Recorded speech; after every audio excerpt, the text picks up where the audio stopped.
बिस्मिल्लाहिर्रहमानिर्रहीम। अस्सलामुअलैकुम dear students. आज जो हमने टॉपिक को डिस्कस करना है वो चैप्टर नंबर 16 का वेरी वेरी इंपॉर्टेंट जो है टॉपिक है। इसमें से शॉर्ट क्वेश्चन,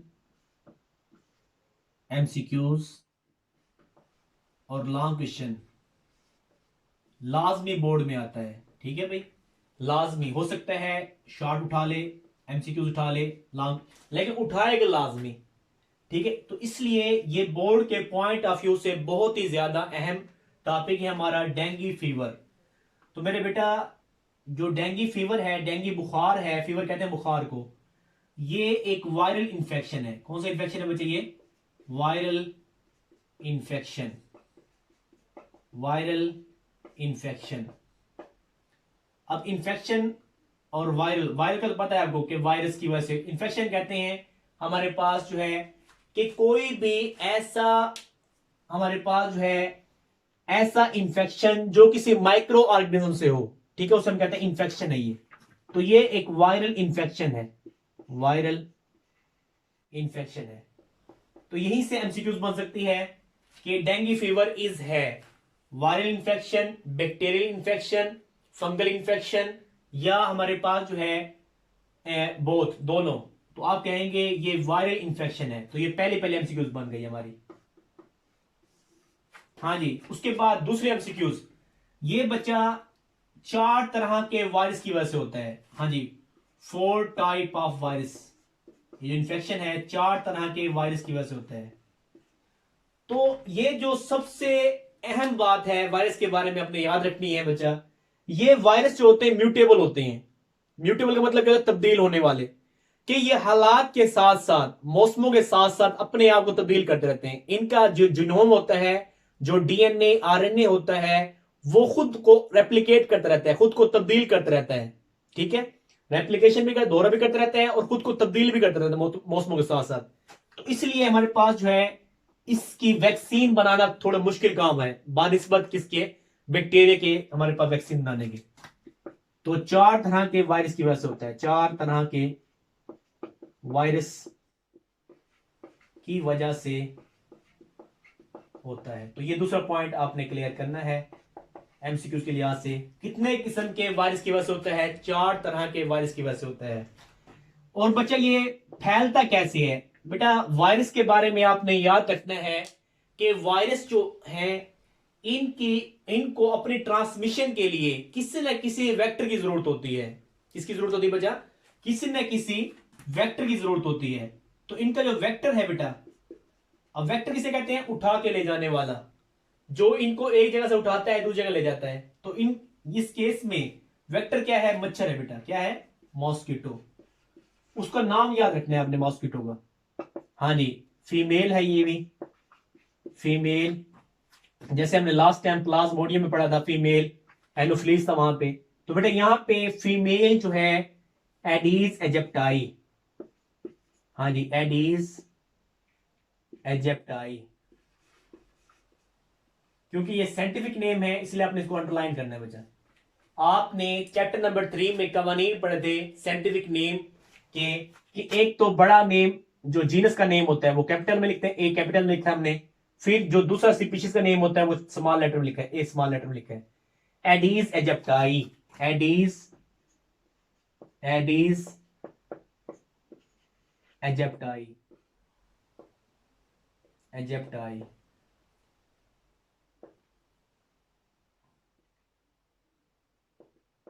ठीक है बच्चे, तो हर लाइन इसकी एमसीक्यूज बनती है, हर लाइन।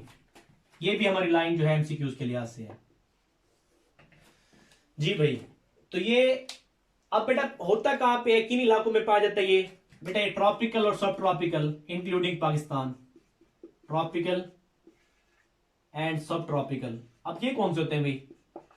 ट्रॉपिकल एंड सब ट्रॉपिकल इंक्लूडिंग पाकिस्तान, पाकिस्तान को शामिल करते हुए, पाकिस्तान भी शामिल है इसमें। वे ट्रॉपिकल कहते हैं गर्म मरतूब इलाके। हाँ जी, गर्म मरतूब इलाके जिनकी आबो हवा कैसी होती है? गर्म गर्म होती है। तो उन इलाकों में ज्यादा फैलता है ये डेंगू फीवर। ठीक है, होता क्या है बच्चा, ये 4 तरह के वायरस की वजह से होता है। इसका वेक्टर कौन सा होता है? वेक्टर जो है मॉस्किटो है, मच्छर है, उसका नाम क्या है? Aedes aegypti. Aedes aegypti. तो आपने इनके जो नेम है, जैसे मैं बता रहा हूं, इनको अंडरलाइन करना है। ठीक है, तो ये चीजें चेक की जाती है बोर्ड में कि एडीज एजिप्टाई को अंडरलाइन किया हुआ नहीं किया हुआ है। साइंटिफिक नेम है मच्छर का। ठीक है, कौन सा मच्छर है? ये मादा जो है, मादा मच्छर है। और ये फैलता कहाँ है, कहां पे होता है ये सेपरेशन इसकी कहां पे है? ट्रॉपिकल एंड सब tropical areas including Pakistan. Pakistan में भी है।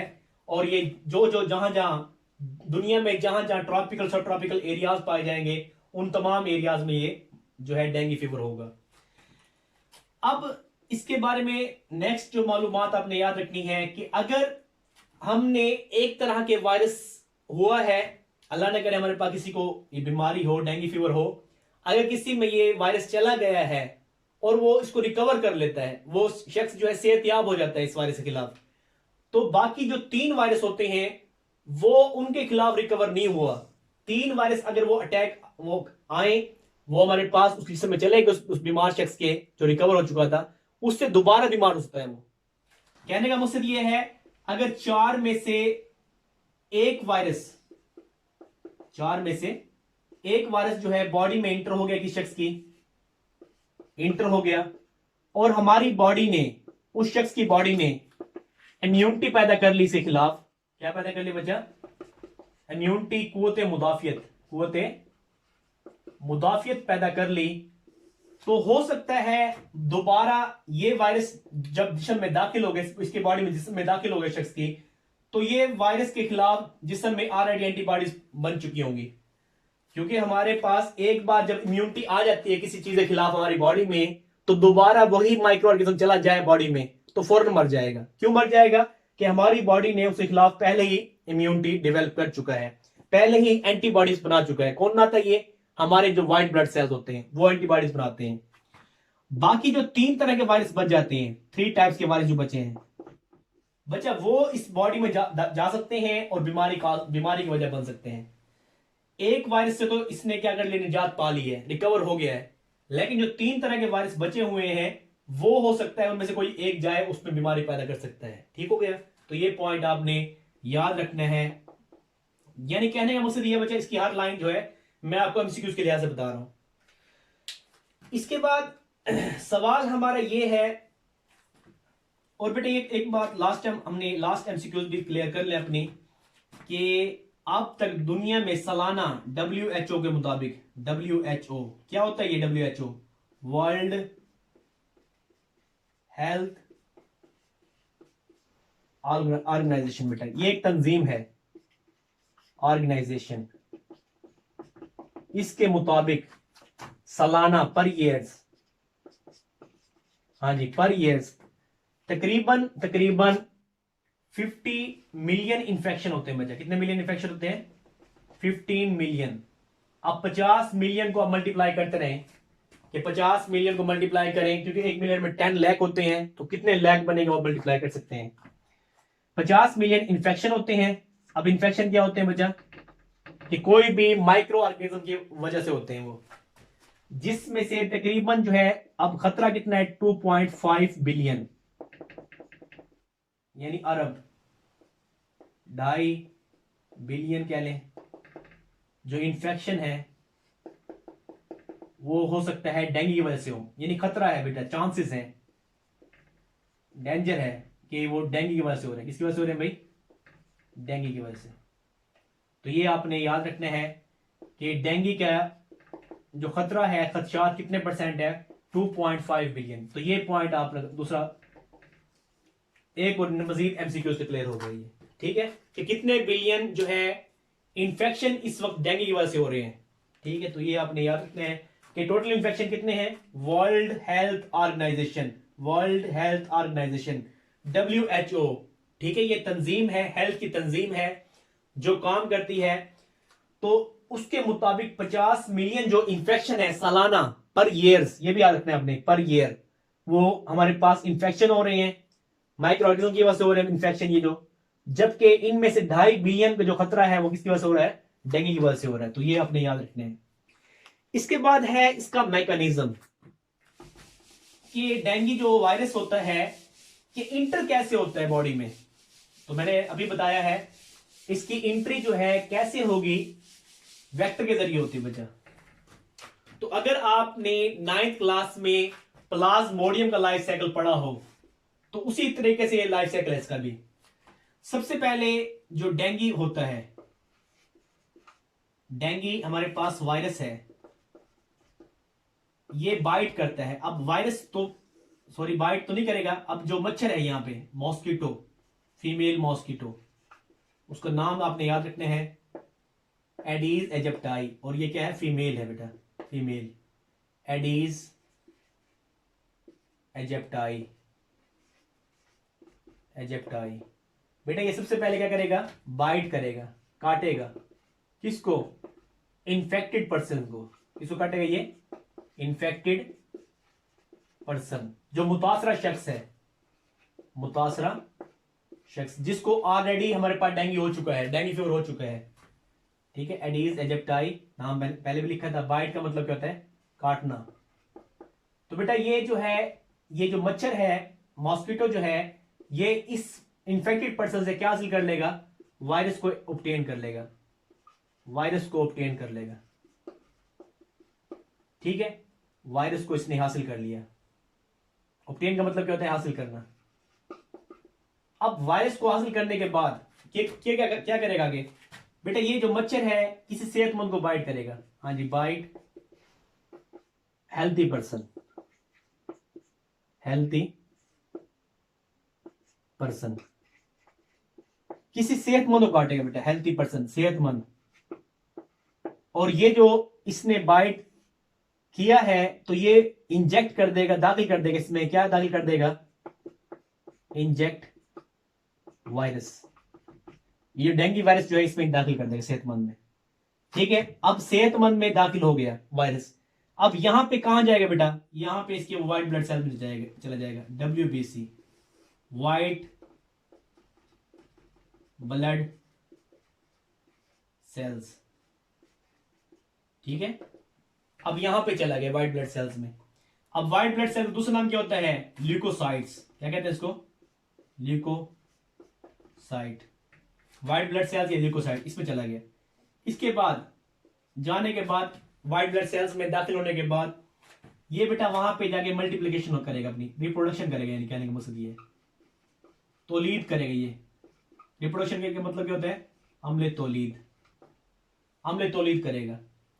अम्ल तौलीद करने के बाद, अम्ल तौलीद करने के बाद, तादाद बढ़ाने के बाद, ये बास केसेस में तो वहीं पे वहां पे रह सकता है। लेकिन अगर इंफेक्शन हुआ है ज्यादा, हाईली इंफेक्शन था, हाईली इंफेक्शन है, तब बेटा ये कहां पे जा सकता है, ये लीवर में जा सकता है, जिगर में भी जा सकता है, और इसके अलावा जो है ये बोन मैरो में भी जा सकता है, बोन मैरो। अब बोन मैरो क्या होता है बेटा, हड्डी गोदा। लीवर क्या होता है, जिगर।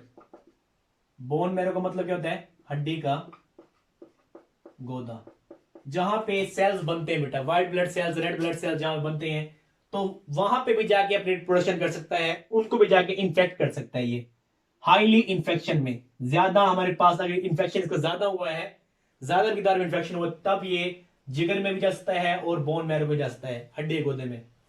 तो ये एक लाइफ साइकिल था मैंने बताया इसका, कि डेंगू वायरस जो है कैसे जो है सेहतमंद शख्स में दाखिल होता है। ठीक है बेटा, तो ये आपने अच्छे तरीके से याद रखना है। तो ये था इसका लाइफ साइकिल। ठीक है, कैसे हमारे पास जो है एंट्री करता है, ये लाइफ साइकिल ऑफ डेंगू, कि डेंगू का लाइफ साइकिल बताएं। ठीक है बच्चा, तो इसको अच्छे तरीके से आपने याद कर लेना है, देख लेना है इसको। तो इसके बाद इसकी अलामात क्या है डेंगू की, तो वो देख लेते हैं। ठीक है, अलामात, symptoms of dengue, symptoms of dengue, dengue के अलामात, सिम्टम्स। तो मेरे बेटा अलामात में आपने याद रखना है सबसे पहले कि डेंगू की अलामात में जो पहला पहला पॉइंट है वो प्लेटलेट्स दाद कम हो जाती है, reduction of platelets, reduction of number of platelets. अब प्लेटलेट्स क्या होते हैं बच्चा? प्लेटलेट्स जो हमारे वो सेल्स होते हैं जो खून को जमने में मदद करते हैं। ठीक है, 9th क्लास में इसके बारे में पढ़ के आ चुके हैं आप। प्लेटलेट्स जो है क्या होते हैं? रिडक्शन का मतलब होता है कम, नंबर का मतलब तादाद, प्लेटलेट्स प्लेटलेट्स। तो पहला पहला पॉइंट आपने याद रखना है कि इसकी वजह से प्लेटलेट्स की तादाद कम हो जाती है। बेटा ये शॉर्ट क्वेश्चन अलग से पूछ सकता है आपसे कि write down the symptom of dengue, क्या डेंगू के अलामात बताएं। प्लेटलेट्स की तादाद कम हो जाती है। नंबर 2, दूसरा पॉइंट, ब्लीडिंग होती है। बेटा साफ जाहिर है कि जब ब्लीडिंग स्टार्ट हमारे गम से, स्किन से, ठीक है, तो जबड़ों वगैरह से खून आता है बेटा। ठीक है, गम से, अंडर स्किन, जिल्द के नीचे से खून आता है अभी। तो इसमें ब्लीडिंग होती है कि जबड़ों, गम्स किसे कहते हैं? जबड़ों को, और जिल्द के नीचे से खून का आना। जी तीसरे नंबर पे बेटा हमारी स्किन पे जो है धब्बे पड़ जाते हैं, scars on skin, scars on skin, skin पे धब्बे पड़ जाते हैं, स्किन पर यानी जिल्द पर, जिल्द पर धब्बे। हाँ जी धब्बे। इसके अलावा और क्या होता है बेटा? इसके अलावा जो है पेन होता है, पेन बिहाइंड आईज, आंखों के पीछे दर्द का होना, आंखों के पीछे दर्द। और इसी तरीके से नंबर जो 5 है, हाँ जी, हेडिक भी होता है, बाज़ औक़ात हमारे पास सर में दर्द भी होता है, और इसके अलावा ज्वाइंट्स में दर्द होता है। हाँ जी, pain in muscles and joints, muscles and joints. ये हमारे पास जो है ज्वाइंट के अंदर जोड़ों में और मसल्स में दर्द होता है, मसल्स और जोड़ों में दर्द। और लास्ट सिम्टम है इंपॉर्टेंट, जो सिम्टम आपने याद रखनी है कि नंबर 6 पे, 5 हो गए, नंबर 6 जो है हाई हेडेक, या सॉरी हाई फीवर, यहां पे लिख लें हम, हाई फीवर, हाई फीवर, तेज बुखार, तेज बुखार। तो बेटा ये हमारे पास अपने सिम्टम जो है साथ साथ याद रखनी है। तो इसके बाद जो है इसकी टाइप्स हैं आगे डेंगू की, तो वो हम कल इंशाल्लाह डिस्कस करेंगे, नेक्स्ट लेक्चर में डिस्कस करेंगे। तो इसके साथ ही मुझे इजाजत दें। तो ये लाइफ साइकिल भी अपने अच्छे तरीके से याद करना है। शॉर्ट क्वेश्चन में पहले भी मैंने एमसीक्यू बताई हैं, तो साथ साथ जो है तैयार करते जाएं लेक्चर को। अल्लाह हाफिज।